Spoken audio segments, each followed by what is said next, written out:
Bonjour à tous, merci d'être avec nous sur RTI 1 ce samedi 21 janvier. Djibouti demande le soutien de la Côte d'Ivoire pour l'élection du président de la Commission de l'Union africaine. Un émissaire du chef de cet État de la Corne de l'Afrique a rencontré hier, ici à Abidjan, le vice-président ivoirien. Viviane Aïma.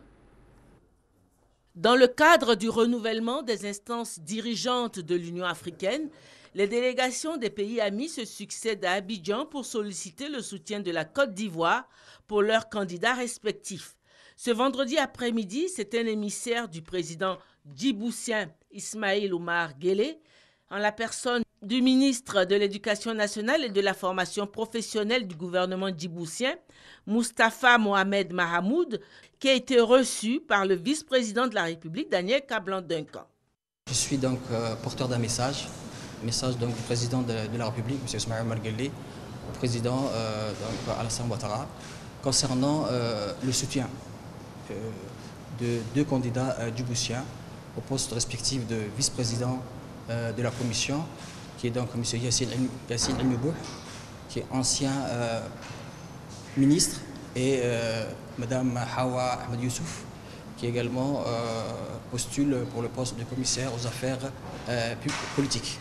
Donc je suis venu demander, au nom de bien sûr du président de la République, le soutien de la République de la Côte d'Ivoire à l'élection de ces deux candidats à ces deux postes. Nous avons eu une discussion franche.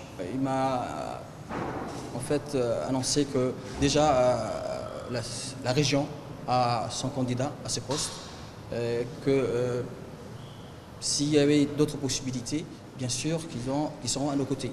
Mais par contre, pour le poste de commissaire aux affaires politiques, puisque la région n'a pas de candidat et donc la Côte d'Ivoire n'a pas de candidat, là, Inch'Allah, ils seront entièrement avec nous.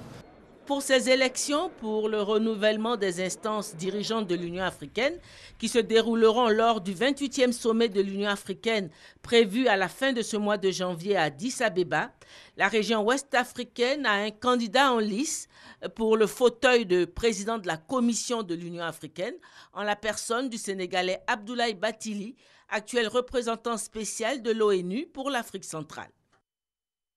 Depuis le 9 janvier dernier, les fonctionnaires ivoiriens ont lancé un mot d'ordre de grève. Cette semaine, les lignes ont commencé à bouger. Plusieurs rencontres ont eu lieu entre les syndicats et le gouvernement. Le Premier ministre Amadou Gon Coulibaly a échangé avec eux hier vendredi. Plus de 150 000 participants et 9 000 entreprises sont présentes pour la 37e édition de la Foire internationale du tourisme de Madrid en Espagne. La Direction générale du tourisme de Côte d'Ivoire est présente à ce rendez-vous international. Sa mission première, vendre la destination Côte d'Ivoire. Patricia Omouetia. La 37e édition de la Foire internationale de tourisme de Madrid a commencé avec les meilleures attentes. Plus de 200 000 visiteurs et 150 000 participants et professionnels du tourisme.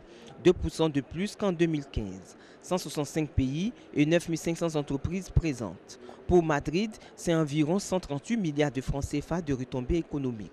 Cette 37e édition a mis également l'accent sur les réunions professionnelles, notamment Investour, le forum touristique sur les investissements et les opportunités d'affaires en Afrique.